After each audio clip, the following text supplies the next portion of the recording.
اللہ رب العالمین نے قرآن کریم برہان رشید میں ارشاد فرمایا وَعَلَّمَ آدَمَ الْأَسْمَاءَ كُلَّهَا، اور ہم نے آدم علیہ السلام کو تمام چیزوں کے نام سکھا دیے۔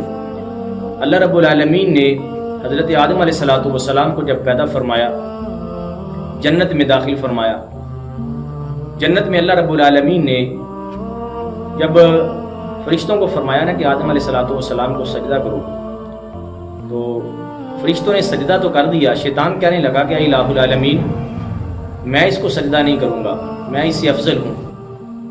خلقتنی من نار و خلقتہ من طین، اے اللہ مجھے آگ سے پیدا کیا ہے، اسے مٹی سے پیدا کیا ہے، اس لیے میں افضل ہوں، میں اسے سجدہ نہیں کروں گا۔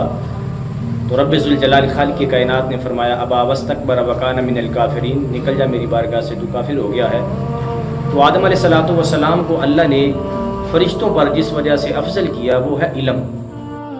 خالق کائنات نے جنت کے اندر آدم علیہ السلام کو تمام چیزوں کے نام سکھائے اور فرشتوں سے پوچھا فرشتوں تم بتاؤ یہ کیا ہے؟ فرشتے عرض کرنے کہ الہ العالمین ہمیں تو اس بات کا علم نہیں۔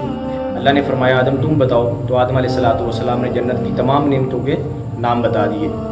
تو خالق کائنات وحدہ لا شریک نے فرمایا آدم علیہ السلام علم کے لحاظ سے تم سے افضل ہے۔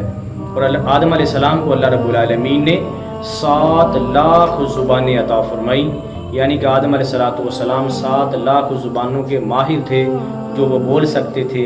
یہ اللہ رب العالمین کا عطا کردہ وہ علم ہے جو اللہ نے اپنے پیغمبر حضرت آدم علیہ نبینا علیہ السلام کو عطا فرمایا۔